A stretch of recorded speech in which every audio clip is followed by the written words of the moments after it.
Today we're going to be looking at bad Magic the Gathering cards that actually work. And we're going to start off with Bacon Cat Bugs. Arbor Elf freed from the real plus Utopia Sprawl. Yes, today is that day that I desperately try to interpret all of your crazy combo cards. So we got freed from the real here. It's a blue 3 generic. It's an aura, enchant creature. Pay a blue, tap enchanted creature. I don't know why we'd want to do that, but we can also pay a blue to untap enchanted creature. So what creature are we going to untap? We're going to untap the Arbor Elf. Arbor Elf is a green 1/1.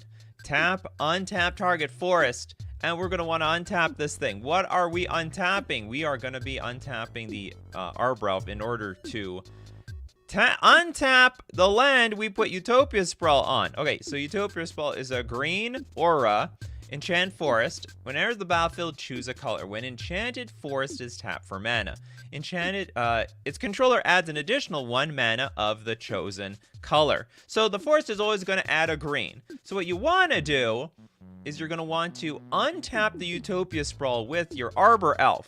And you're going to name, by the way, we're naming blue with this Utopia Sprawl. Then with the blue mana that we get from Utopia Sprawl, we're going to pay a blue to untap our Arbor Elf. And then we're going to tap our Arbor Elf to untap the Utopia Sprawl. Float a green and a blue. With the blue, we got a blue from Free to the Real to untap our Arbor Elf to retap the Utopia Sprawl. We have infinite mana. It's actually it's a 3-card infinite mana combo. It's actually quite good, actually, for this show. Way high on quality. Okay, we got Toilet Duck, Ether Flux Reservoir. By the way, if it's 4 more cards, you gotta tell me what it does. If you don't tell me, I'm moving on. I'm warning you, people. Okay, we got Aether Flux Reservoir plus Ashiok Wicked Manipulator. Basically, exile a bunch of cards from your library and destroy target player. No way. Okay, we got Ashiok Wicked Manipulator.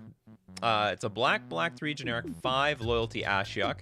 If you would pay life, well, your library has at least that many cards in it. Exile that many cards from the top of your library instead. Also +1, look at the top 2 cards of your library. Exile one of them, put the other in your hand. -2, create 2 1/1 black nightmare creature tokens with at the beginning of combat on your turn. If a card was put into exile this turn, put a +1/+1 counter on this creature. -7, target player exiles the top X cards of their library. X is the total mana value of cards you own in exile. All right, we can instead of paying with life, we pay with our deck.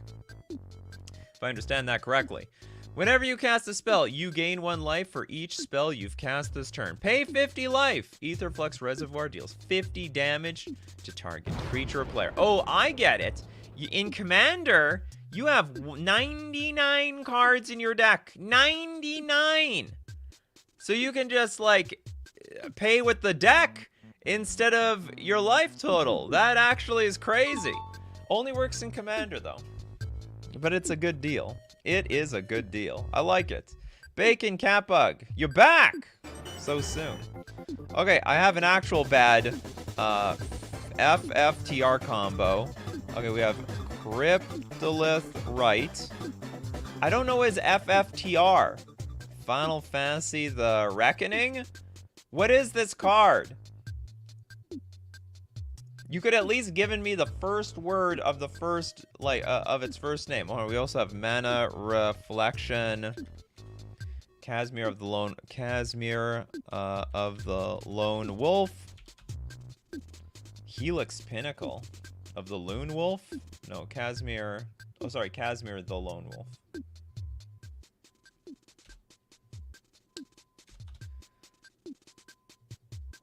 I don't know. What is this cat? Oh, there we go. Helix Pinnacle. Oh, freed from the realm again. Freed from the real, not the real. Okay, we have an even worse freed from the real combo. Okay, what does this even do? You get infinite mana off this thing as well?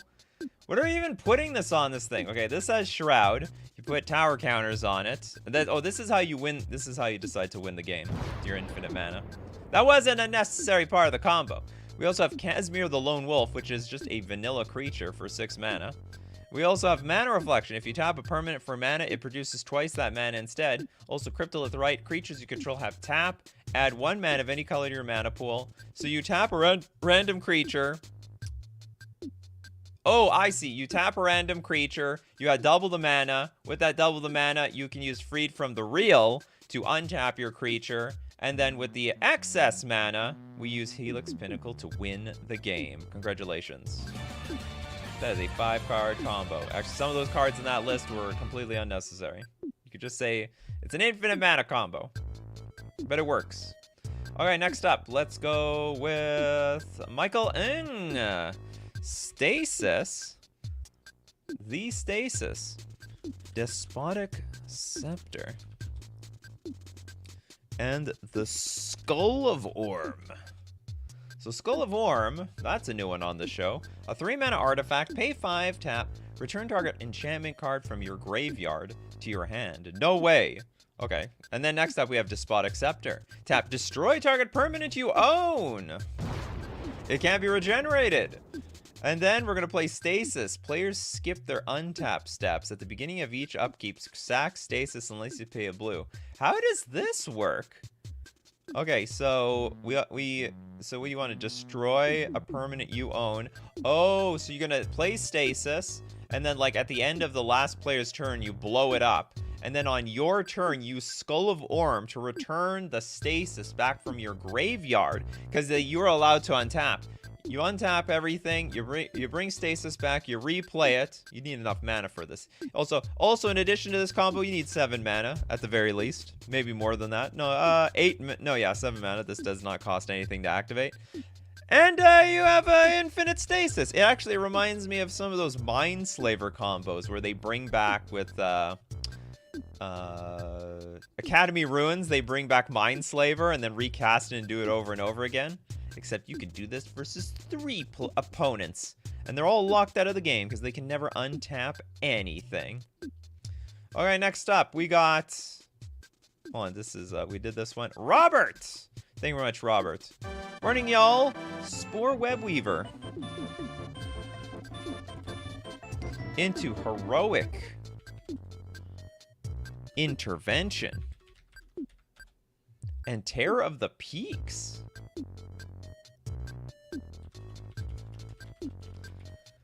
Makes infinite saplings that aren't spiders for some reason. Oh yeah, we're going to find out in a second why that might be the case. Okay, Terror of the Peaks, 5 mana, 5/4. Spells your opponents cast that target it. They're going to have to sacrifice 3 of their life points. Whenever another creature enters the battlefield and you control, Terror of the Peaks deals damage equal to that creature's power to any target. Oh, and we have infinite creatures. Or, yeah, infinite creatures would mean infinite damage. Heroic Intervention. Perms you control gain hexproof and indestructible until end of turn. And also Spore Web Weaver. So we need to make everything indestructible, I guess, because for 3 mana we have a 1/4 reach hexproof from blue. Whenever Spore Web Weaver is dealt damage, you gain 1 life and create a 1/1 green sapling creature token. Oh, so we're not going to hit our opponent's face at all. We're going to hit ourselves. So we're going to keep damaging ourselves, which is still damage, but it just won't kill it because of Heroic Intervention. And when we do that, we get more saplings. Yeah, why are they not spiders? What do the spiders and the saplings have anything to do with each other? Alright, that's a bad combo that actually works. Okay, next up, let's look at... next up... Willem Schford. We have Enchanted Evening. And Auraflux. And then everyone will get mad at you. Oh, is that the combo? So we have these 2 cards, plus everyone needs to get mad.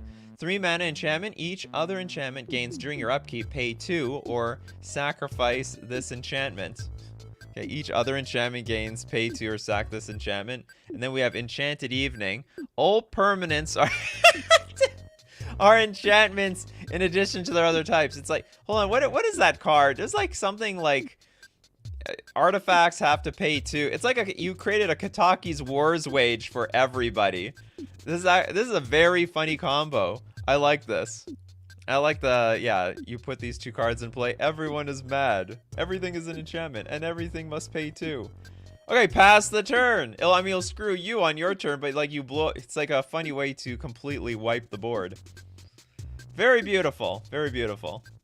Okay, next. Let's take a look at, Alphander, did you get a card? I don't know.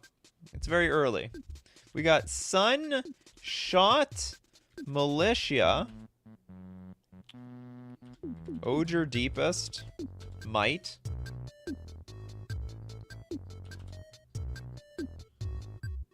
Next up we have Colossus Hammer. Colossus Hammer! And Skull Spore Nexus.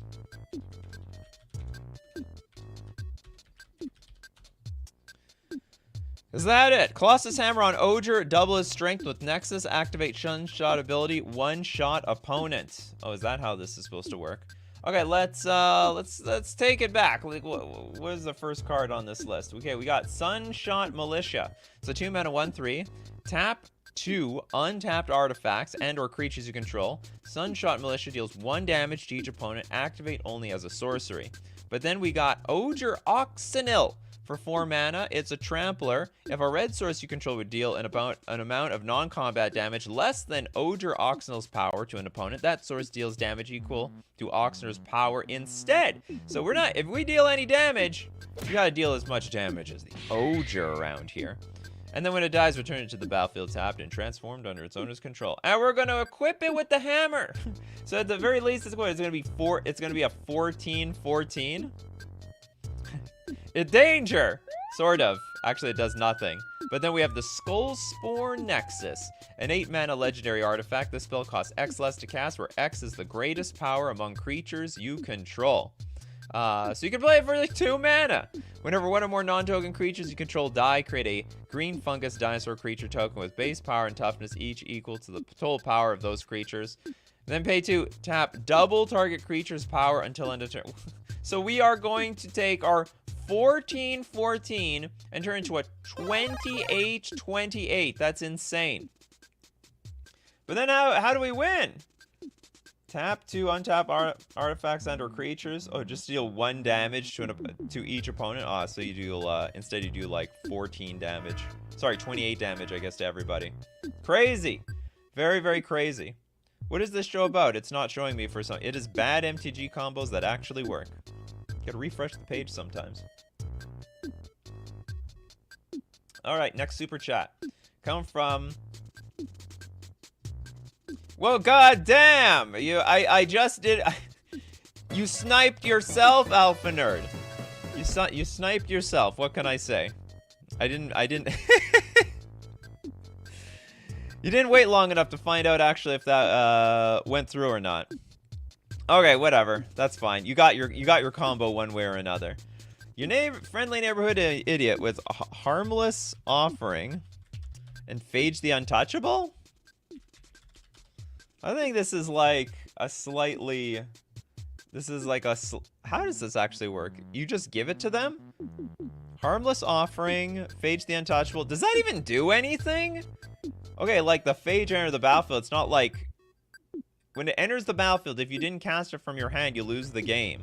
But that's it. Like, if it's already on the battlefield and you give it to somebody, that doesn't do anything, right? Target opponent gains control of target permanent you control. I think this bad combo that's just bad. It actually won't combo at all. Ika brings another context to the term stream sniping. Yeah, they're sniping themselves. Phage is already on the battlefield. Doesn't work. Get it out of here! Moving on, Christopher B's Jochin Grunt. Self-mill, so like what? Like, one of the crabs, I think, can self-mill yourself. Is it Hedron Crab? Landers the battlefield, target play. Yeah, target player, here we go. Is this good enough? And then Seer Conrad. There's no such thing as a self-mill card. Okay, we have a 5 mana 5/4 human knight. Whenever another creature dies, or a creature card is put into a graveyard from anywhere other than the battlefield, or a creature card leaves your graveyard, Seer Conrad the Grim deals 1 damage to each opponent. Pay 2, each player mills a card. Isn't that like a self-mill card? Okay, I don't know what the then we have Jotun Grunt. It is a 2-mana 4/4. Cumulative upkeep. Put 2 cards from a single graveyard on the bottom of their owner's library. Put 2 cards from so like anybody. Then if you cannot put 2 cards, then you screwed. What does this do? Whenever another creature dies or a creature card is put into a graveyard from anywhere other than the battlefield, or a creature card leaves your graveyard. Okay, so with Jotun Grunt, we're gonna remove stuff from the graveyard. Seer Conrad deals 1 damage to each opponent. This is like not a combo. This is like really weak synergy, if I understand this correctly. So basically, as you fill the graveyard with creatures, you'll ping people, and then you'll have like your milling enabler thing. But not I wouldn't even. It's very weak synergy. Whatever, it's something. I'll sort of give it to you. It's bad. I'll give you that. It is definitely terrible. Okay, next up, let's go to David Groves. On a similar theme to the one earlier, have a drooling ogre. Well, anyone can have it, but who else will? And then cast the Mirror Weave. It's Mirror Weave Day, people. Mirror Weave. And then play any cheap artifact like Ornithopter. Okay, I gotta reread my... We all know what Ornithopter is, the 0-mana 0/2 flyer. Gotta reread my Mirror Weave. I haven't played this in a while. It is a 4-mana instant. Each other creature becomes a copy of target non-legendary creature until end of turn.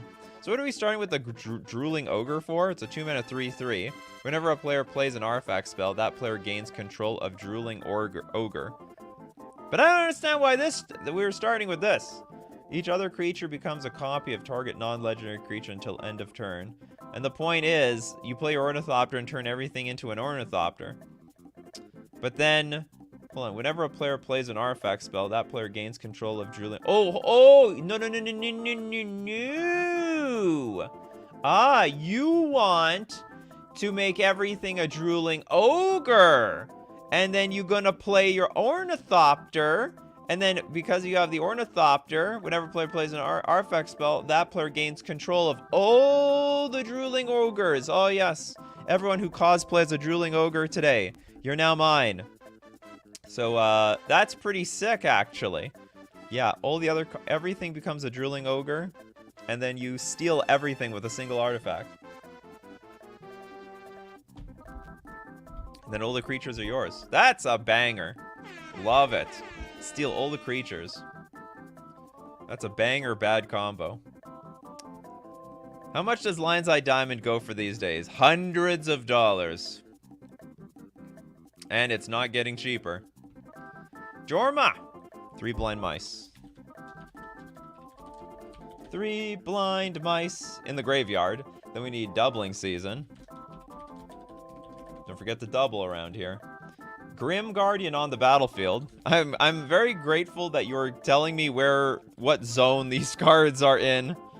Grim Guardian. And then we need Enecthea.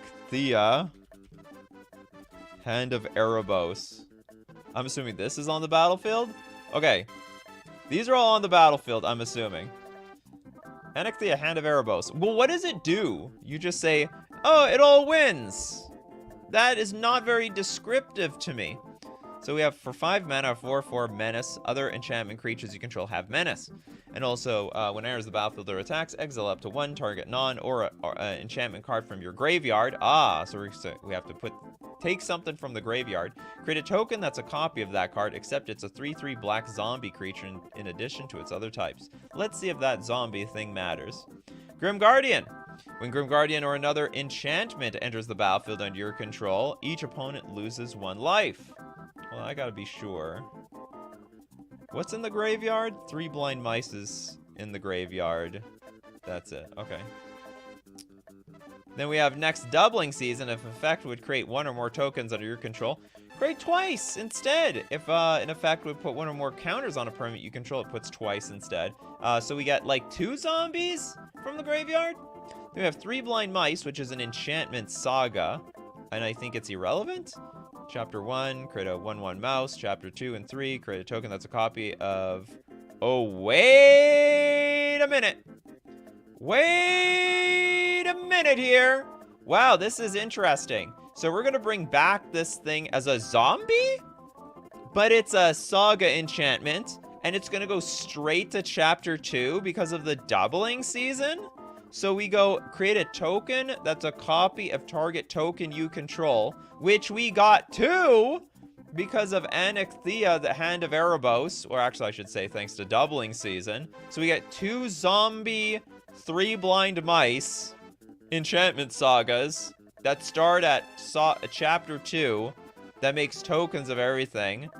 Does this end? Or I guess you could choose not to copy something. Create a token that's a copy of target token you control. I guess you could copy some other... I'm just curious if it, like, the game jars up or something like that. And then we've got Grim Guardian, which says whenever Grim Guardian or another enchantment enters the battlefield, under your control, each opponent loses 1 life. So basically... spew out all these sagas, and then you one-shot your opponent to death. Actually, a pretty cool combo. Nice one. Very, very nice. Very nice and bad. Okay, next up, we got John's Super Chat. Necropotence. Don't worry, guys. I'm just playing Necropotence fairly. Possessed Portal. And the winds... Possessed Portal. And the winds of change.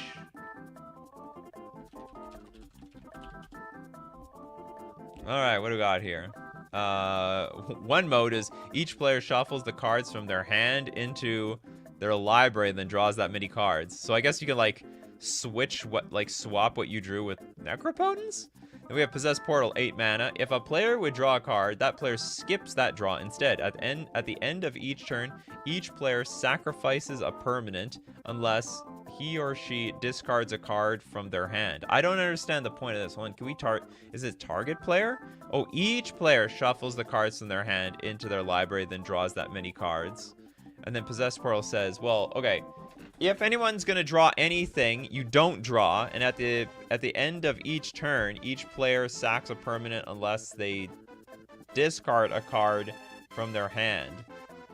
Well, if they were to draw a card, do we just not draw cards anymore while Possessed Portal's on the battlefield?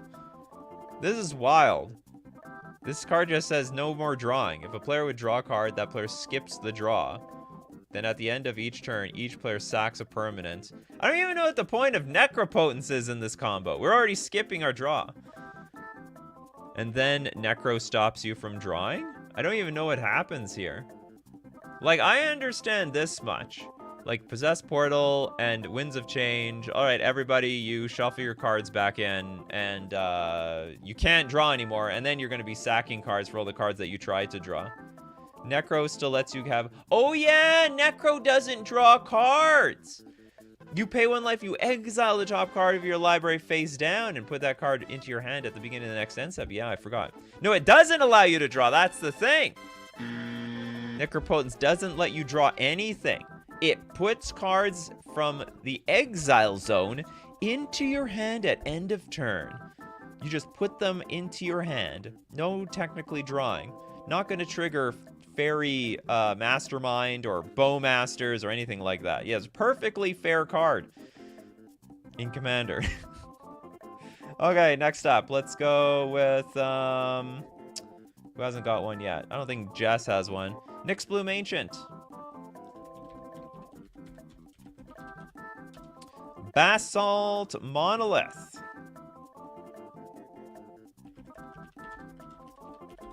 At least I know what these cards do. And then Stream of Life. Does this work? Okay, Stream of Life, you want to gain a bunch of life. Target player gains X life. Are you just gaining like a huge boatload of life, or is this infinite? Nyx Bloom Ancient says if you tap a permanent for mana, it produces 3 times as much of that mana. It said, oh, so it is actually infinite life gain. So we're going to tap this thing for 3, but we're getting an extra 3 for nothing. And then we're going to untap the Basalt Monolith for 3. Netting 3 mana with that extra life. We're not going to kill our opponents. We're just going to tease them with an arbitrarily large amount of life. It's not really infinite. You have to stick to a Google or a billion or something like that. Spectral Maniac, thank you very much for your super chat. Llanowar Elves, Elvish Mystic. Why are we having so many elves here? Okay, Llanowar Elves. Oh, you need the elves for Cloudstone Courier. Curio. Elvish Mystic. Concordant Crossroads. Today is a good day. I understand all the combos so far. So far, we're 100% for understanding combos. It's so much easier when you tell me what the combos do, I swear. Why do I have to figure out or guess how these combos work? You just tell me. Play, ping, tap, bounce, and repeat. I've actually played a Cloudstone Courier combo before. You know, I'm no stranger to the Cloudstone Courier. Whenever a non-artifact permanent enters the battlefield under your control, you may return another permanent you control that shares a permanent type with it to its owner's hand. So the idea is, like, if you play Llanowar Elves, you can bounce a Llanowar Elves.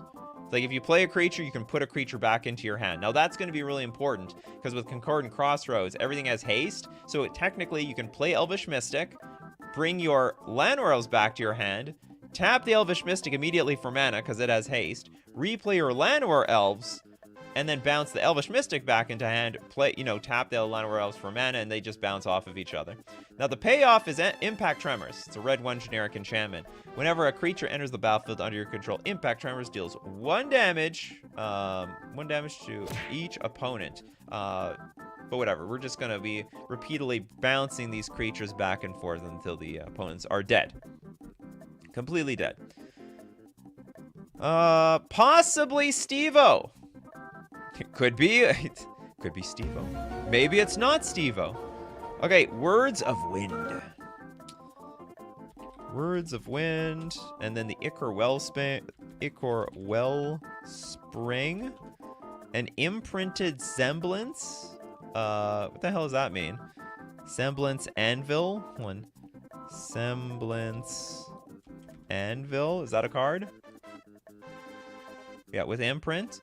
Anvil, grind them down to no permanence in play. Overturns. Overturns? Okay, Words of Wind. I don't even know what this is. Looks like the pages of some book. The books attack these days. Enchantment, pay 1. The next time you would draw a card this turn, each player returns a permanent he or she controls to its owner's hand. So the next time you would draw a card, each player returns a permanent back to the hand. So I pay 1. I try to draw cards. I draw cards. You must bounce permanents. Next up, Ichor Wellspring. Oh, what a great way to draw cards. Enters the battlefield or is put into a graveyard from the battlefield. You draw a card. And then lastly, the Semblance Anvils. I don't know what we're going to imprint on this thing, but it's a 3-mana artifact. When Semblance Anvil enters the battlefield, you may exile a non-land card from your hand. Spells you cast that share a card type with the exiled card cost 2 less to cast. Spells you cast that share a card type. So I guess we're just going to put an artifact. Are we like... Is this one of those things where we're going to sack this thing? Hold on, the next time you would draw a card, each player... Oh! So you have to return... Each player... So the next time you would draw a card, each player returns a permanent...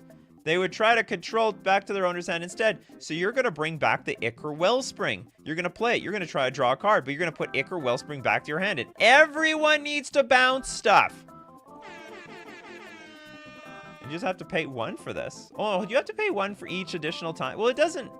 You have to... Oh, I think you have to pay 1 every single time you do this, because it's the very next time.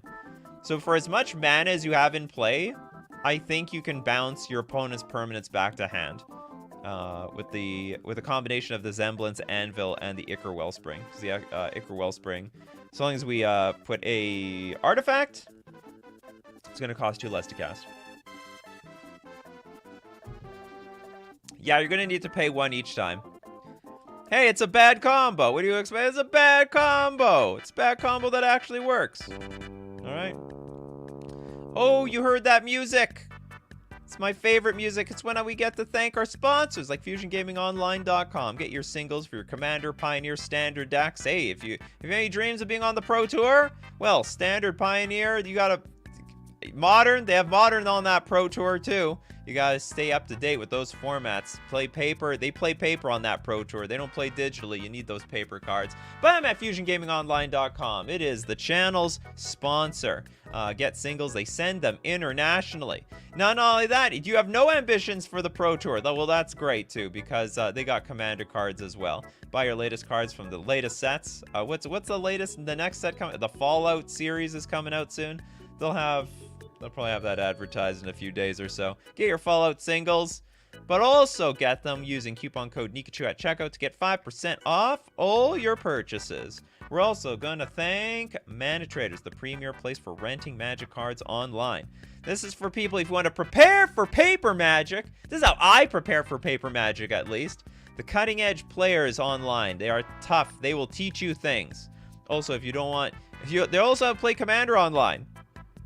A lot of people do not want to play CEDH, though, so you're going to have to set up your own CEDH pod, but it's possible.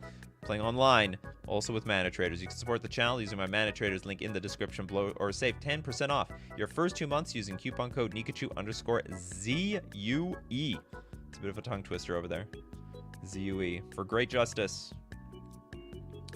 Okay, back to god-awful combos. It's that time of the month, my favorite time. Okay, next super chat we got from Almond. Thank you very much. This is... I gotta give you a good super chat sound effect. Farmer Cotton. Is that real?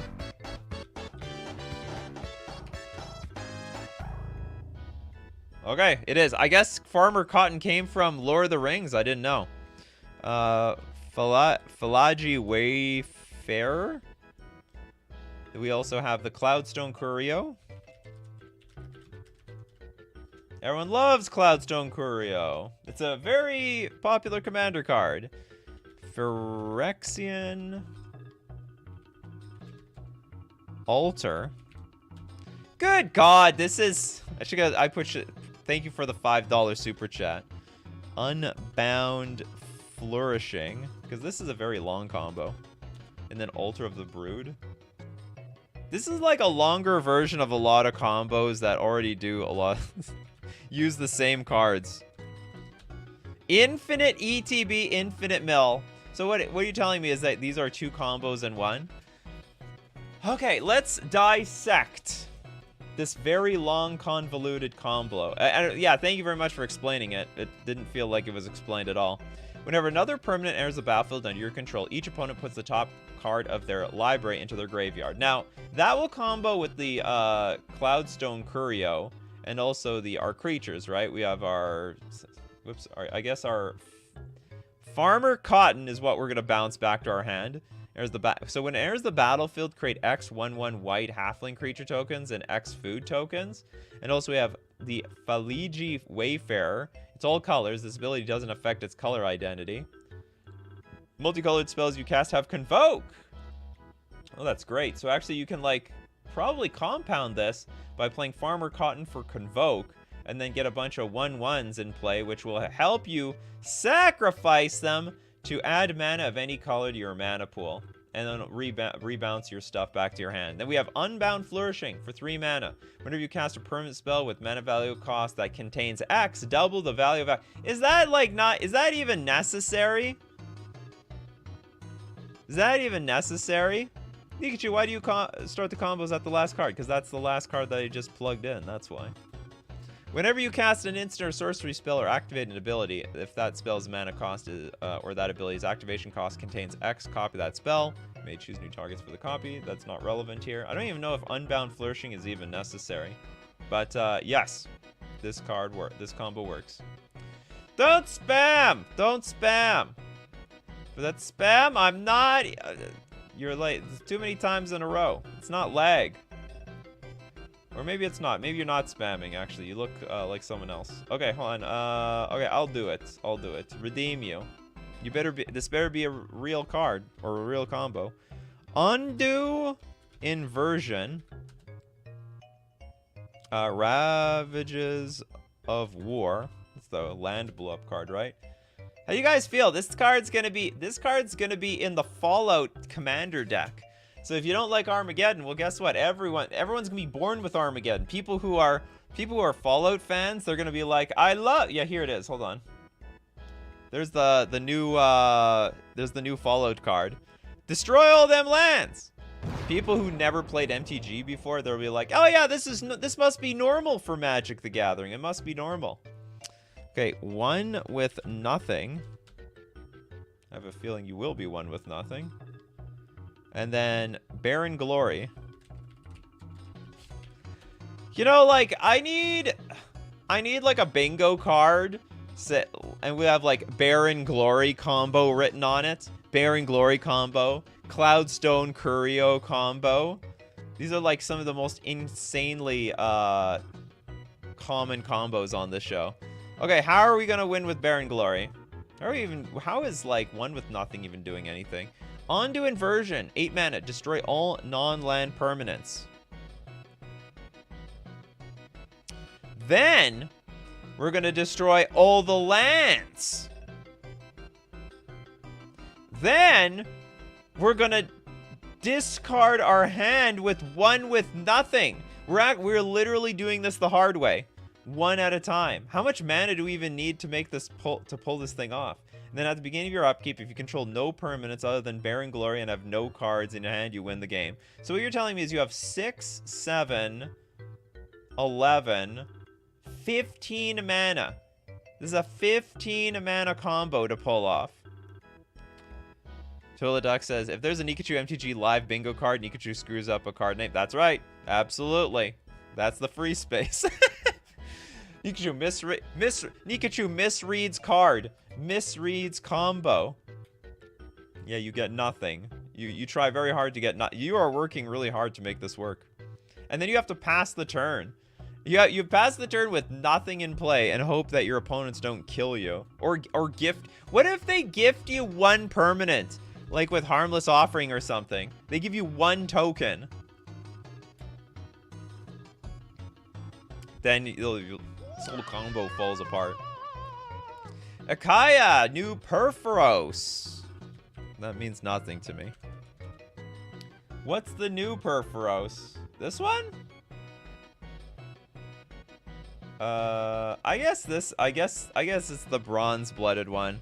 Ilharg. I'll give you some nice super chat sound effects. Down, what's Ilharg? Because I got this thing. Akai, you gotta save us here. What the hell is Ilharg? Nikachu doesn't understand a pop culture reference is another space. There you go. That's right. You guys can build the bingo card. You'd know better than me. Is it the Razor Boar? Oh, Razor Boar. Yeah, I know what you mean. Razor Boar.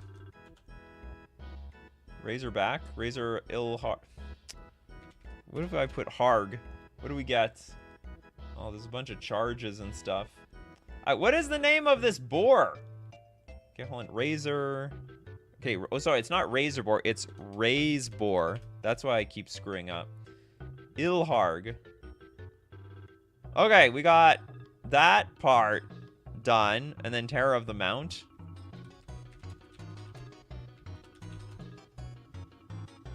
This is a comedy of errors here.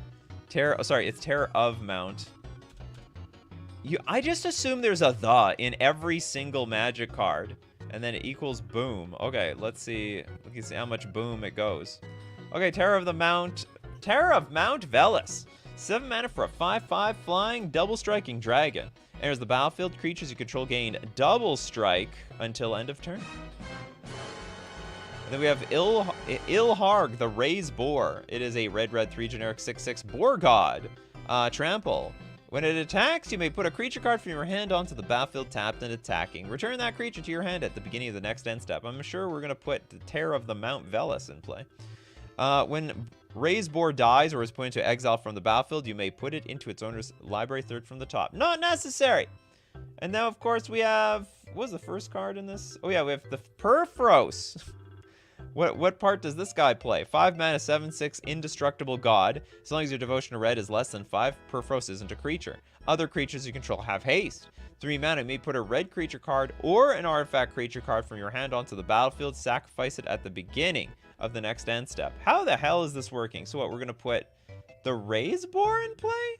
Like, what is the point of any of this? So we put Raise Boar in play. We put Terror of Mount Velis in play. Well, we're just going to hit for like 20 damage. I think the idea is smack him for 20 damage. Hold on.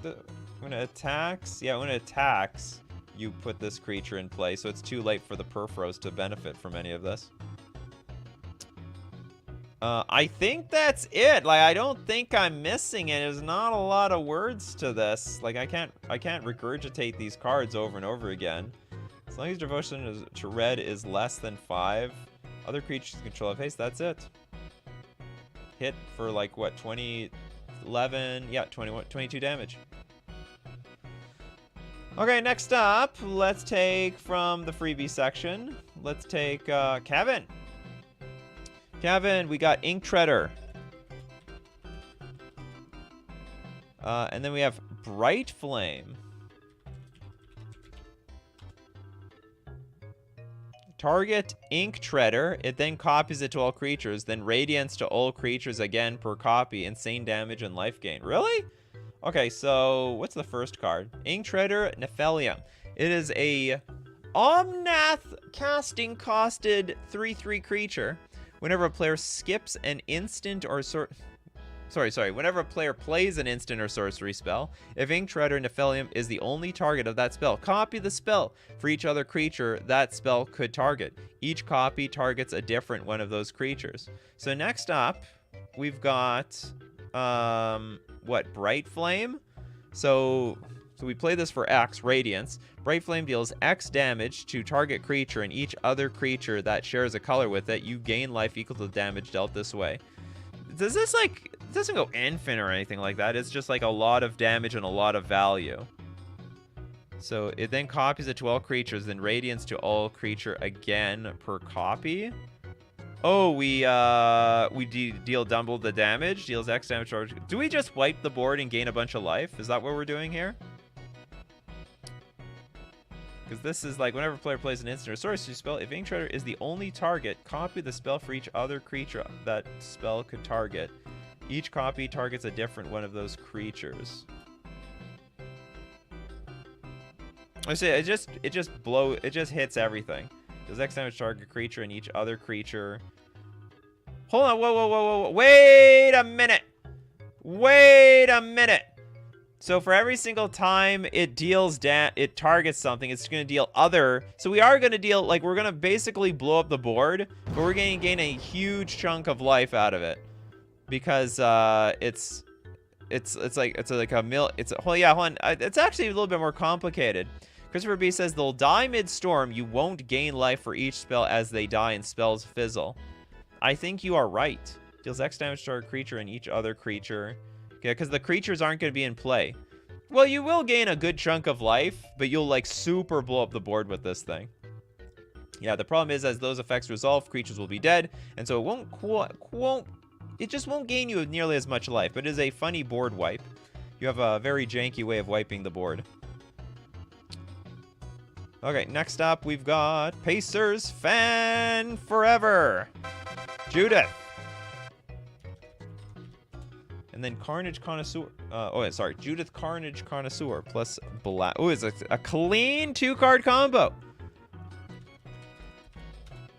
Clean.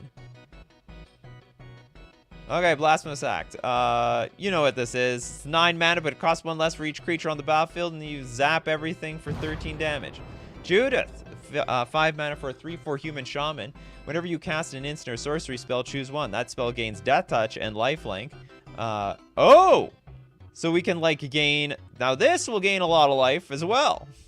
Or also we can create a 2/2 red imp creature token with... When this creature dies, it deals 2 damage to each opponent. I think we want the Death Touch and Lifelink, thank you very much. This is also very similar to the last combo. Blow everything up with a lot of damage and gain a huge chunk of life. Let's go with... Who hasn't got a combo yet? I don't know. I think Mark still has got a combo. Witch of Moors.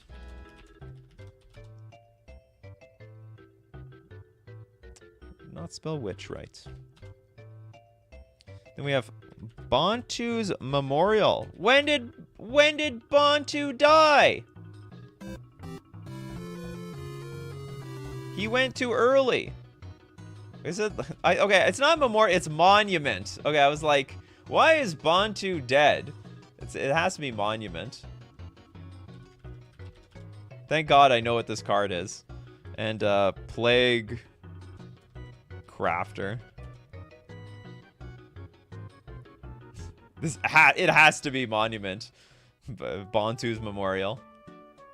Bantu, you left us too soon. Okay, Witch of the Moors. Black, 3 generic, 4/4 human warlock. Death Touch. At the beginning of your end step, if you gained life this turn, each opponent sacks a creature and you return up to 1 target creature card from your graveyard to your hand. Bantu's Monument. Black creature spells you cost 1 less to cast. Whenever you cast a creature spell, each opponent loses 1 life and you gain 1 life, which means if you gained life, each opponent sacks a creature and you return another creature from your graveyard to your hand. How does that work with the Plague Crafter?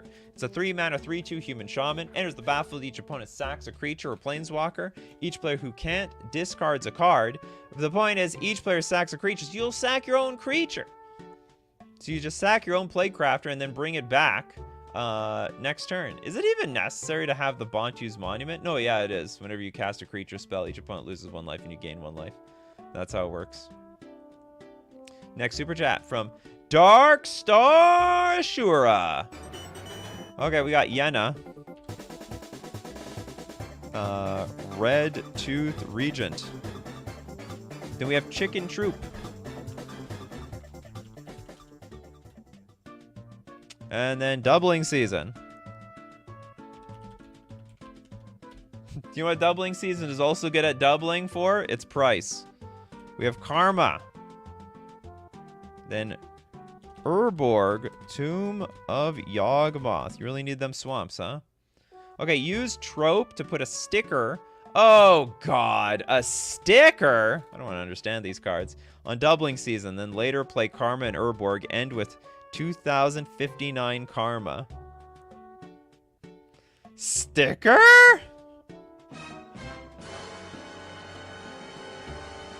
Oh, no.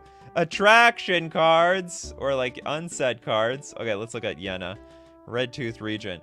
Okay, it's a 4-mana 4/4 Elf Noble. Pay 2, tap, choose target enchantment you control that doesn't have the same name as another permanent you control. Create a token that's a copy of it, except it isn't legendary. If the token is an aura, untap Yenna, then scry 2. Activate only as a sorcery. Okay, Chicken Troop. It's a 2-mana 2/2 with Ward 2. It's a performer. It's a bird performer. It dances. When Chicken Troop enters the battlefield, you get a sticker. Then you may put a sticker on a non-land permanent you control. The problem I have is I don't know what the stickers mean. What does it mean by putting a sticker on your... Put a sticker on Doubling Season, later play card. Like, what does that even mean to put a sticker? So does it matter? Like, I thought the stickers have like a purpose. Like each sticker is very specific. So if we put a sticker on Doubling Season? Put a sticker on, yeah, we put, and then we play Karma. At the beginning of each player's upkeep, Karma deals damage to that player equal to that number of swamps they control. And then we play Urborg, so everyone has swamps. So everyone's going to get dealt a lot of damage. I really just don't understand, and I'm certain that this card will, like, what, double the Doubling Season and the Karma? I just don't know the interaction between this. So for anyone who plays stickers, congratulations. Just put a name sticker on Doubling Season, that's it. No stickers don't get copied. What does name sticker mean? The problem is I just don't know what stickers mean. Does it mean it's gonna copy stuff? Does it get stronger? Does it get bigger? Do you give it like a diff? Oh, wait a minute, hold on. The idea is you put a name sticker on the Doubling Season, and then you can copy it for eternity with Yenna or something? Is that the idea? Yeah, what is the sticker meta like? So you choose a target enchantment you control that doesn't have the same name as another permanent you control. So I guess you make a copy of Doubling Season, but it's a different name. It would be Doubling Season, but it's a different name? If I understand this correctly? Oh, name stickers change the name. No, God, please, no! Why did they have to make this mechanic? The guy... Damn it! Damn it all! What an and judges need to know this stuff. It should have been a strictly Commander thing. I don't even know if people in Commander enjoy this mechanic. Alright, well, I hope someone understood that convoluted combo. Hope everyone enjoyed that. It was, congratulations, you made a bad sticker combo.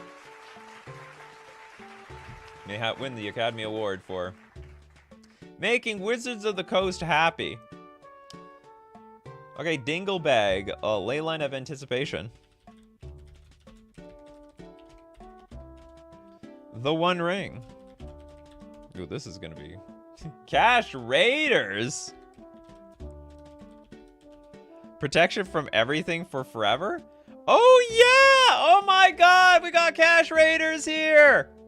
It's a 5-mana 4/4 Merfolk Rogue. At the beginning of your upkeep, return a permanent you control to its owner's hand. You can return the One Ring every single turn. What do we even have Leyline of Anticipation for? Oh, hold on, does it say every upkeep? At the beginning of your upkeep. It's only your upkeep. I don't really understand the point of... Leyline of Anticipation is completely meaningless. Like, you don't need to play the One Ring at flash speed. Just keep returning and replaying it on your turn, because you have protection until your next turn, so, like, it doesn't matter. You don't need to play this card on your opponent's turn. That's a sick combo. I love this combo. Oh yeah, 10 out of 10 combo. It's a terrible...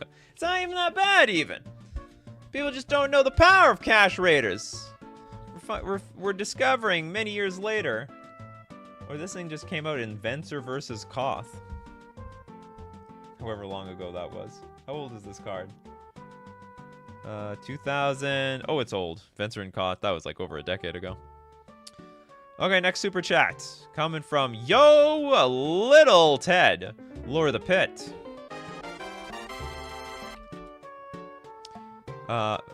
Plus 4 Spirit Link? Very specific. Okay, we need 4 Spirit Links. Enchant the Lure of the Pit with all 4 Spirit Links and make sure it's your only creature. 21 life. What? Okay, Spirit Link is a white enchant creature. Whenever enchant creature deals damage, you gain that much life. And then we're going to put on Lure of the Pit.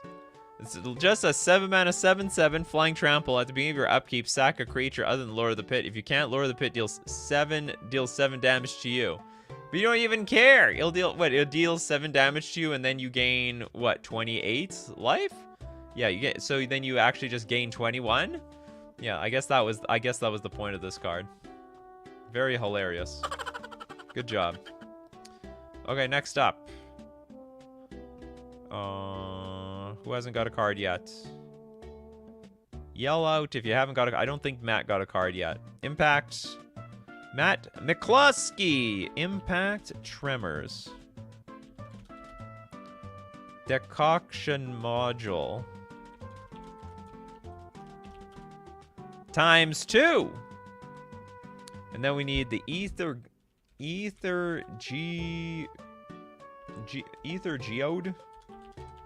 Miner. And then we Infinite Blink and Damage. Alright, Ether Geode Miner is a 2-mana 3/1 Dwarf Scout. When it attacks, you get 2 energy. Pay 2 energy. Exile the Ether Geode Miner, then return to the battlefield under its owner's control. So we need 2 of these decoction modules out, apparently. Whenever a creature enters the battlefield under your control, you get 2 energy. Alright, I see the combo with the 2 of them. So you have 2 of them. You get, like, 2 energy here instantaneously, so you can infinitely blink your Ether Geode Miner. Okay, I'll look out for you, Toads. I'll look out for you. I keep you and Alpha Nerd. They just, you see, look, Alpha Nerd's right here, right beside you. The avatars look the same to me. They look really similar. Okay, decoction module. And so what is the first one? Impact Tremors. Whenever a creature enters the battlefield under your control, Impact Tremors deals 1 damage to each opponent. And that will be infinite damage to their death. Okay, let's do a few... Okay, I'll do a few free ones. And then when the song changes, it'll be only super chats from here on out. Because I can see the super chats. They're building up already. Okay, what did Toads... What do you got for me, Toads? say you don't have one. Are we playing each other? Enchanted Scour, I name islands. Hold on. So we got Enchanted Evening. And then Scour. Is that just what it's called? It's called Scour by itself? Oh, there is. There is a card called Scour.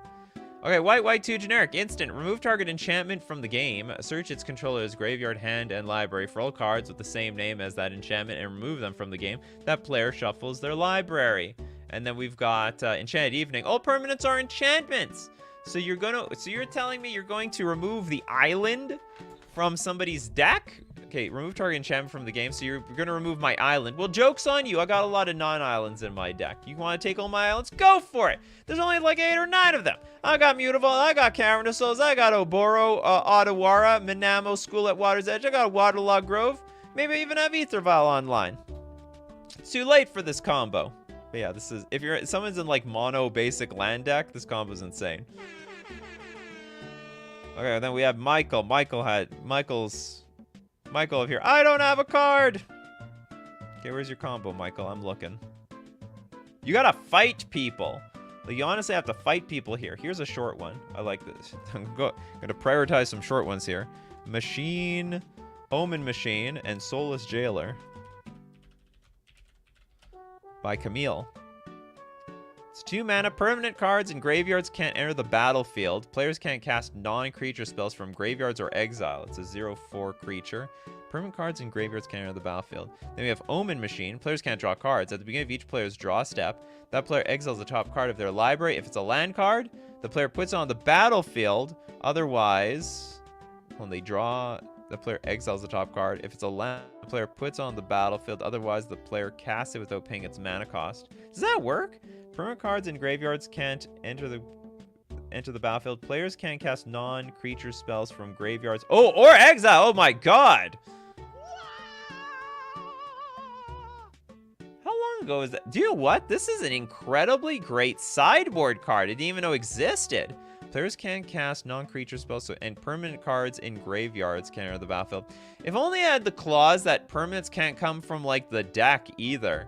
Or like, I don't know, creatures can't, like non-land permanents can't, or even just put permanents can't enter the battlefield from the deck. Screw over the fetch lands. Screw them. Get them good. Okay, now it's time to look for Michael's combo. There is a combo out there. Michael. I can't see it though. Michael, if you have a combo, let me know. Just repost the combo. I'll keep an eye out for you. Everyone else is posting their combos. Or did you say, I didn't get a combo yet, but you didn't submit anything? That's also possible. That's always a possibility. Okay, next I'll go to a super chat then. Okay, again. I haven't caught one of these before. What exactly are we looking for with these suggestions here? Combos that are bad. And it even can have loose synergy. Okay, with that super chat, though, I will donate it to Mariano, Minion of the Mighty. Oh, we got Scale Up. Oh, God, you're going to make this thing big. And then Terror of Mount Velus. Again, Terror of Mount Velus. Is this like the new combo card? Forgotten Realms Commander. How old is this card? Just a few years old. Okay, again, enters the battlefield. Creatures you control gain double strike. And I guess, what are we going to scale up here? Until end of turn, target creature you control becomes a green worm. With base power and toughness 6/4. Also has overload. Minion of the Mighty with Menace. Whenever Minion of the Mighty attacks, if you attack with creatures with total power 6 or greater, this combat you may put a dragon creature card from your hand onto the battlefield attacking. Ah, so we make the Minion of the Mighty a 6/4 creature, you're telling me. And then all of a sudden we put a gigantic dragon onto the battlefield. And then it's all over. Well, I wouldn't say it's all over. You're going to get hit for like 21 damage. Can people see it? I see this. Okay, I found you. All right. You just didn't post it. These people, you gotta fight the coffee crew here. You see the people fighting. They're fight. You have a higher chance of getting selected if you haven't been chosen before, though. Spore Mound. You people who already got a card, don't be greedy. You people are, I mean, it's a free roll, I understand. So you can post whatever you want. Maybe I will go back to your combo. Life and Limb and Forest. You're the first person to put basic land as a part of the combo. All right. What is this for? Life and Limb, 4 mana.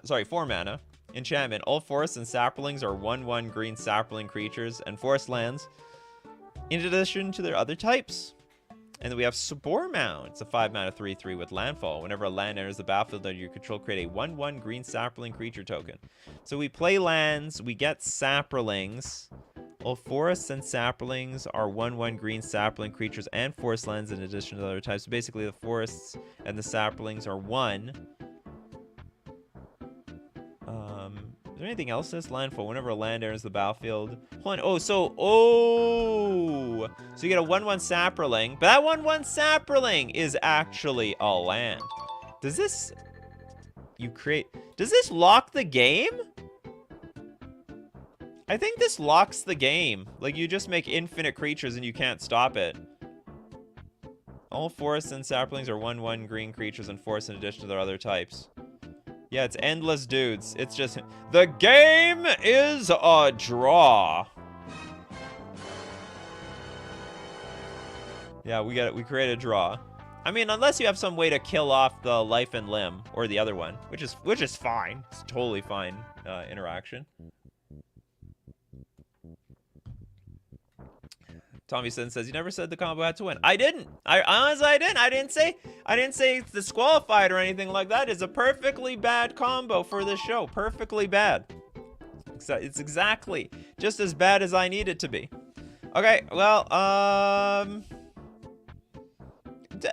BS. I didn't get to you, Arcanus Ultra. Okay, we have a Brash Taunter, Pariah.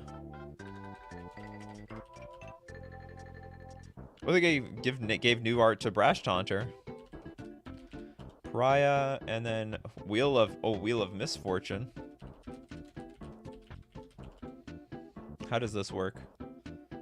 Each player secretly chooses a number 0 or greater, then all players reveal those numbers simultaneously and determine the highest and lowest numbers revealed this way. Wheel of Misfortune deals damage equal to the highest number to each player who chose that number. Each player who didn't choose the lowest number discards their hand, then draws 7 cards. So we have Pariah. All damage that would be dealt to you is dealt to the creature, and the creature would be Brash Taunter. Whenever it's dealt damage, it deals that much damage to target opponent. Hold on, you just choose 1,000,000 or something? Deals damage equal to the highest number to each player who chose that number. Oh my god, this is hilarious! Absolutely hilarious combo. So basically you choose Wheel of Misfortune, and you want to be like, I choose 1 billion.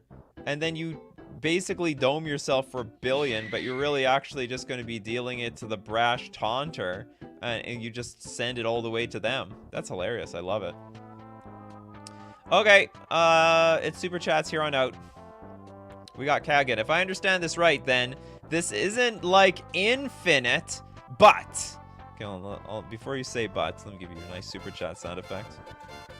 We got Ursat's Gnomes. Hedron Blade.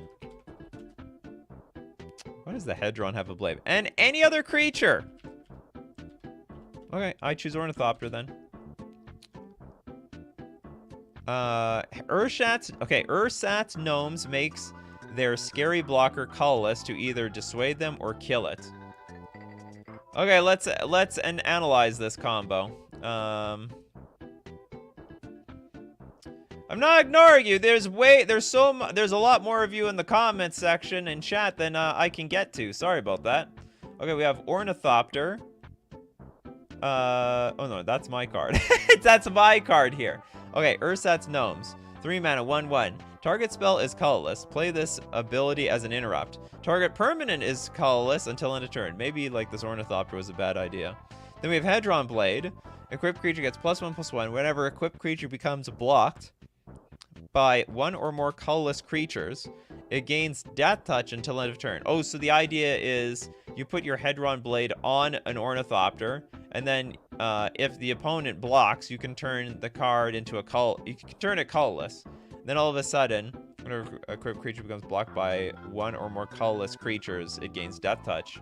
And then you decide to kill it. It will be dead. It'll die in one shot.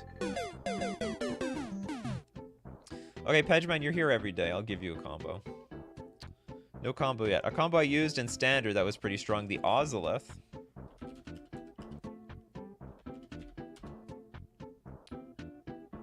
Vorinclex.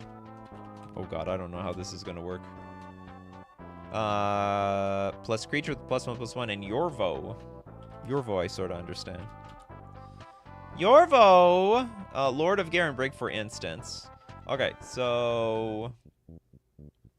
start with the basics. The Ozolith. If creature you control leaves the battlefield, if it had counters, you put it on the Ozolith. Then you can put those counters on your creatures before combat, or I think at combat. Then Vorinclex, Monstrous Raider. 6/6 creature for 6 mana. Trample and haste, and if you would put one or more counters on a permanent or player, put twice that many of each of those kinds of counters on that permanent or player instead. So, like, you get double the counters on your Ozolith. And then if an opponent would put one or more counters on a permanent or player, they put half that many counters. And then Yorvo, for 3 mana, comes to play with like 8 counters on it, with Vorinclex. Then whenever another green creature enters the battlefield under your control, put a counter on Yorvo. Then if that creature's power is greater than Yorvo's power, put another counter on Yorvo. This is like more synergy than combo. I don't see any like infinite combo thing here. You just put twice, and then if it dies, the counters go to the Ozolith, and then it can bounce off the Ozolith and go to the Vorinclex and double them anyway. You're playing like standard clunky hardened scales. The combo is that the Ozolith moving counters counts as adding to, so Vorinclex would be doubling. Yeah, but they have to move, right? They don't go there by themselves. Something has to die. Nothing dies here. You have to make the creatures colorless first, otherwise the blade... Oh, I see. So they have to have, in that last combo, the creatures have to be... They have to have, like, one creature in front of you. See, the combo's even worse than I thought. It's even worse than I thought. Okay, Dark Star Ashura. What do we got for us? Leyline of Anticipation. I don't know why Leyline of Anticipation is necessary here. Exquisite Blood.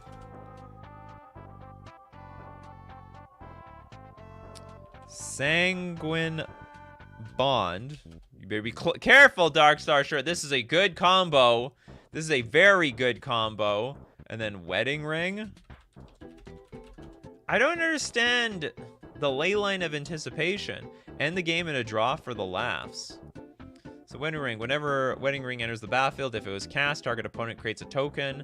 That's a copy of it. Whenever an opponent who controls an artifact named Wedding Ring draws a card during their draw step, you draw a card. Whenever an opponent who controls an artifact named Wedding Ring gains life during the turn, you gain that much life. Oh, I see. So you gain life, and then whenever you gain life, they lose that much life. But whenever an opponent loses that much life, you gain life. Hold on, but how does it... actually, I don't know how it locks up into a draw.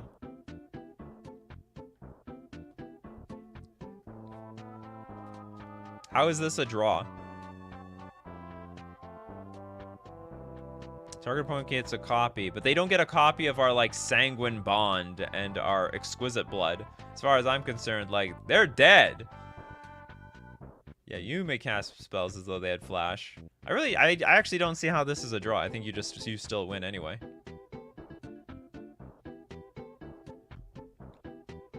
So I flash in Wedding Ring, give it to you, Nikachu. Okay. Okay.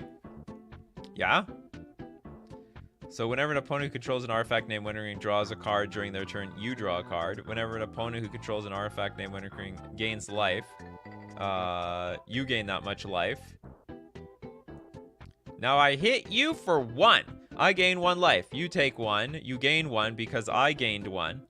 So if it was cast, target opponent creates a copy. Whenever an opponent who controls an artifact named Winnipeg draws a card during their turn, you draw a card. Whenever an opponent who controls an artifact named Winnipeg gains life during their turn, you gain that much life. Oh, so we perpetually gain life. I see. Aha, gotcha. So I gain life, the other person gains life. So even if I drain, it doesn't matter. It's a wash one way or another. And then the triggers just keep going on forever. It's a draw. Everybody wins, but no, sorry, nobody wins, but nobody loses. Don't know how people feel about draws. Okay, Ecos, thank you very much for your super chat. Desecrated Tomb. Carnival of Souls. Soul Warden. And Tortured Existence. Boy, these cards came up quick. I'm very appreciative. And a creature in the graveyard and hand. Make infinite bats. Oh, is that all? Is that all we're trying to do around here? Okay, we still have Tortured Existence. A pretty cool underrated card. Black enchantment. Pay a black, choose and discard a creature card. Return a creature card from your graveyard to your hand. Hence why we need a creature in our hand and a creature in the graveyard. Soul Warden. Whenever another creature enters the battlefield, you gain 1 life. Carnival of Souls. Whenever a creature comes into play, you lose 1 life and add a black mana to your mana pool. Desecrated Tomb is a 3 mana artifact. Whenever 1 or more creature cards leave your battlefield, create a 1/1 black bat creature token with flying. Is that the beginning of the... Yeah, this is the beginning of this combo. So the idea is we exchange cards to trigger the Desecrated Tomb to get a 1/1 flyer. And then the 1/1 flyer enters the battlefield. We get a black and we lose a life. But we don't really lose life because Soul Warden says we actually gain the life back. So we lost nothing, and we got that extra black mana. So we had infinite black. I think we just make infinite bats. That's it. We got infinite Batmen, because we have infinite mana. We don't really have infinite mana. We're not netting mana, but we use the mana to keep exchanging cards from the graveyard over and over again. Neat combo. Very neat. It's like when a good plan. It's like when a good plan comes together. That combo is baddie. Oh, yes. It is baddie. Okay, next super chat. Coming from Corbinek. Thank you very much. Dovescape. March of Otherworldly Lights and Intangible Virtues. Okay, what do we got here? It's an enchantment. Creature tokens you control get +1/+1 and have vigilance. This so far is very underwhelming. How does this work? March of Otherworldly Light. As an additional cost to cast this spell, you may exile any number of white cards from your hand. This spell costs 2 less to cast for each card exiled this way. You exile artifacts, creatures, and enchantments with mana value X or less. And then we get to Dovescape. Whenever a player plays a non-creature spell, counter that spell. That player puts X 1/1 white and blue bird creature tokens with flying into play, where X is the spell's converted mana cost. So you want to play Dovescape and then, like, I don't know, March of Otherworldly Light, pitch another Dovescape or something really expensive, and then with your 1/1s you kill with Intangible Virtue? All right. You do that. I think that's it. I don't see anything more complicated to this. I really don't. I don't understand anymore. I think this is it. Missed my super chat because I had to make dinner for the kids. You'll be back. Don't worry. There's a replay. Kaya, there is a replay. There's always the replay. Okay, next we got Luke. Luke Qthin. Thank you very much for your super chat. Drafna. Founder of LatNam.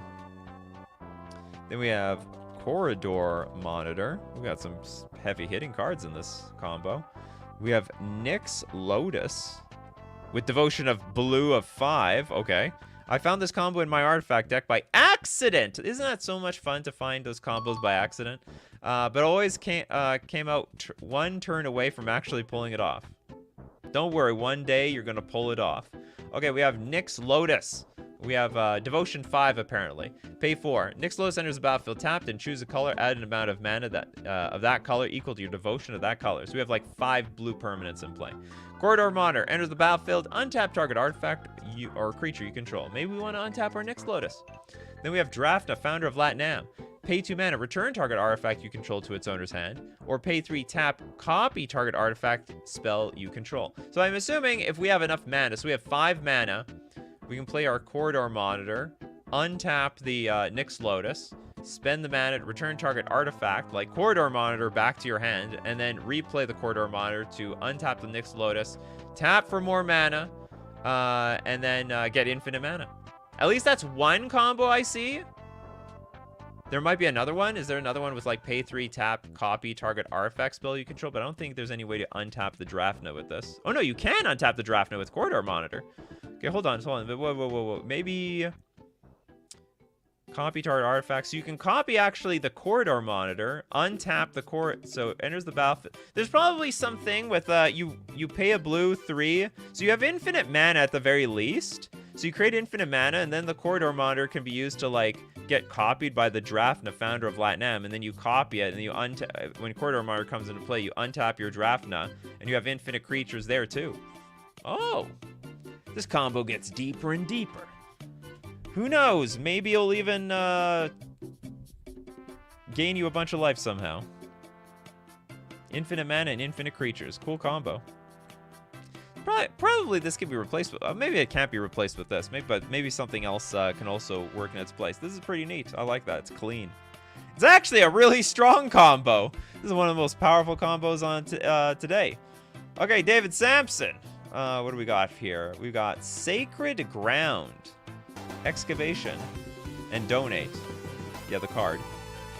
Sacred...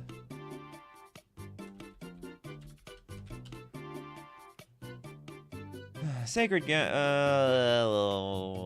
whoops, not Sacred Ground. Sacred Ground. Sacred Ground. Excavation. The actual card, Excavation, and Donate. I love the picture on Donate, one of my favorite pictures. Donate the Excavation. Oh, is that what we're doing around here? Okay, Donate. Target player gains control of target permanent you control. We're going to give them the Excavation, a 2-mana enchantment. Pay 1, sack a land, draw a card. Any player may play this ability, which includes us. And we gave them the Excavation.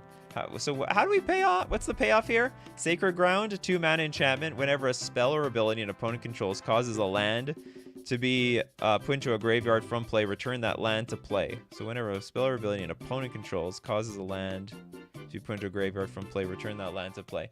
Why does this card exist?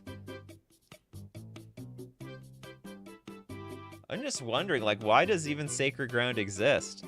This, like, benefits only our opponents. Whenever a spell or ability an opponent controls causes a land to be put into a graveyard from play. So basically, yeah, we're donating this Excavation so that we can sack our lands to draw cards.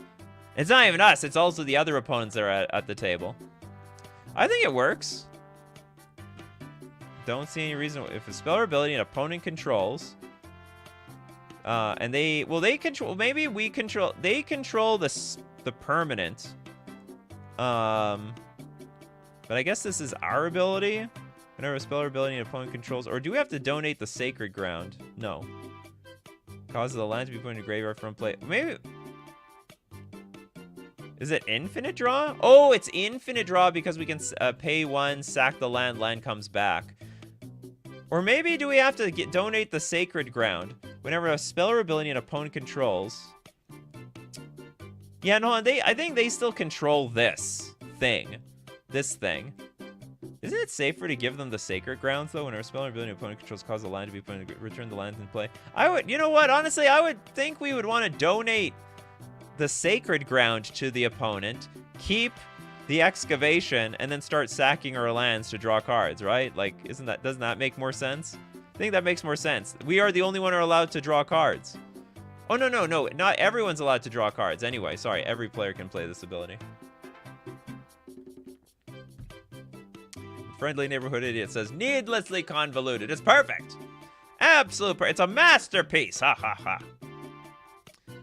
You control the ability? I don't know if this works or not. We need... Judge! Sacred Ground is your graveyard.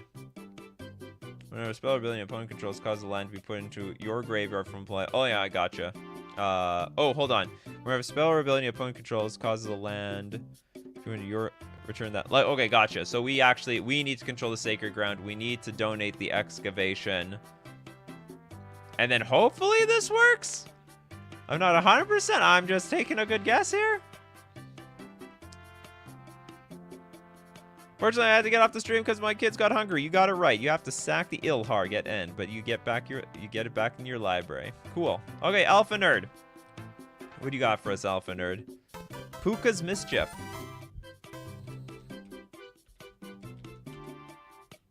And we got Transcendence. Oops.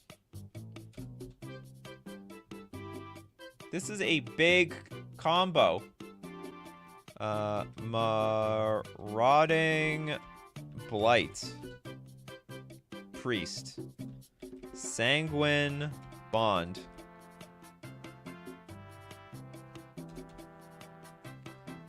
Esper. What the hell? Is Esper an actual card? Give opponent Transcendence. Is that an actual card, Esper? It is the Esper. I don't think there is a card called Esper. Okay, so I'm going to assume... I don't know why you put Esper there at the end. I hope it's not necessary for the combo. Give opponent the Transcendence. Well, how the hell do we do that? Is there a card that donates? Okay, so we want to... Let's start from the beginning. Puka's Mischief.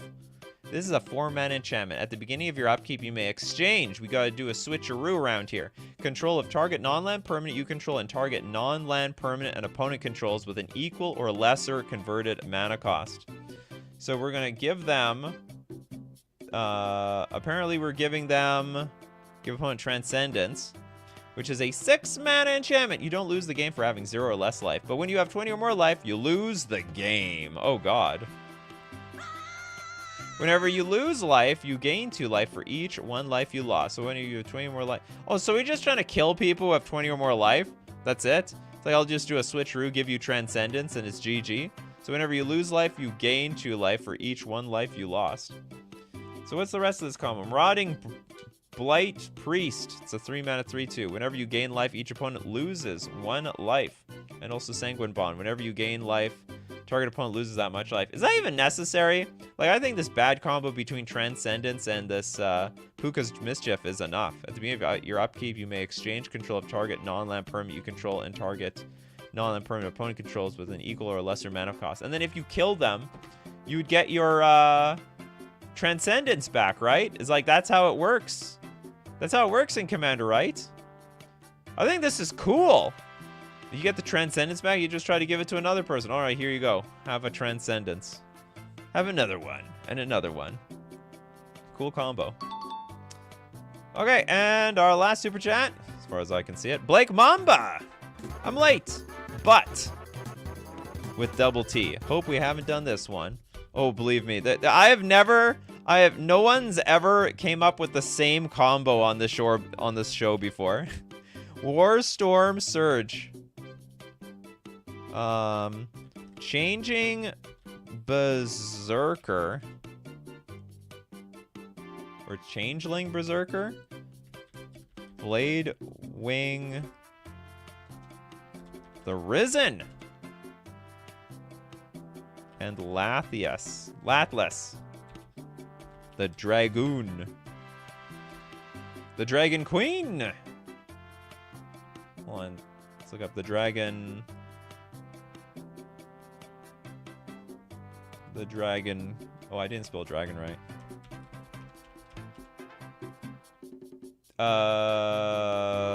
Latless, the dragon. Is that, hold on. Is that a card? Latless? Oh, it's just called Latless Dragon Queen. I gotcha. I gotcha. Okay. Took a while, but we got here. We got here. Commander starts at 40 life. They lose instantly. Yeah, with that last combo, I love it. Okay, 6 mana for a 6/6 dragon. Flying. Whenever another non-token dragon enters the battlefield under your control, create a 5/5 red dragon creature token with flying. So you don't play a dragon, I get a dragon anyway. 2 mana, dragons. Dragons all get this fire breathing effect until end of turn. Next one is Bladewind the Risen. It is a 7 mana 4/4. Enters the battlefield. You may return target dragon permanent card from your graveyard to the battlefield. Dragons get +1/+1 until end of turn for a red and a black. We also have Changeling Berserker with haste. It champions a creature. Okay, what's the combo here? It's not clear yet. And then we have Warstorm Surge. Whenever a creature enters the battlefield under your control, it deals damage equal to its power to any target. Okay, hold on. So we're going to champion a creature.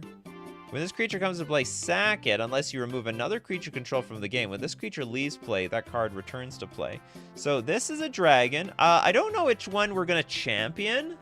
Probably when it enters the battlefield. I think we champion the Bladewing the Risen. Because the blade, when this dies, we can bring back Bladewind the Risen, return target dragon permanent card from the graveyard to the battlefield, and we'll bring back the Changeling Berserker. And then what does Lathlas do? Whenever another non-token dragon enters the battlefield under your control, grade 5/5 dragon. I'm not sure what the point of this one is, because this is... Oh, sorry, it's a non-token dragon. So we make infinite dragons somehow? Whenever a creature enters the battlefield under your control, it deals damage equal to its power to any target. Oh, we just make it kill itself off. Changeling Berserker. Champion this thing. Deal damage to itself. To bring this thing back. To bring back the Changeling Berserker to do it back infinite times. And any target, right? Deals damage equal to its power to any target. So we make infinite dragons to enter the battlefield to deal infinite damage to anybody that we want in the game. And that's it. That's it for the bad combos that actually work. That wasn't bad. You know, that might have been the best bad combo show I did of all time. Usually I can't read these things. I don't even understand the combos. It's so much smoother when you guys tell me what the combo does. Fortunately, I was lucky. I could interpret that last one. I figured it out. I did it all by myself. And if you want to be part of the show, you got to be here 11 o'clock a.m. Central Standard Time. Thank you very much for being part of the show. Everyone who supports, if you're a patron on Patreon, a member on YouTube, or you super chat to be part of the show, or even super chat to help other people be part of the show. When people screw up their super chat, I give it to the freebies section. Everyone, it's a win-win one way or another. And we got to thank the coffee crew for being out here in the morning, giving us these bad combos like Dan, Blake Mamba, Pedgeman, Diego, Mordrak, your friendly neighborhood idiot, Jess, Arcanus, Toads, Dinglebag, Spectral Maniac, because you guys are the crew, you are the show. So as usual with my coffee crew, keep brewing up those coffees and we will keep brewing up the magic. Take care of yourselves, and I will see you at the next cup.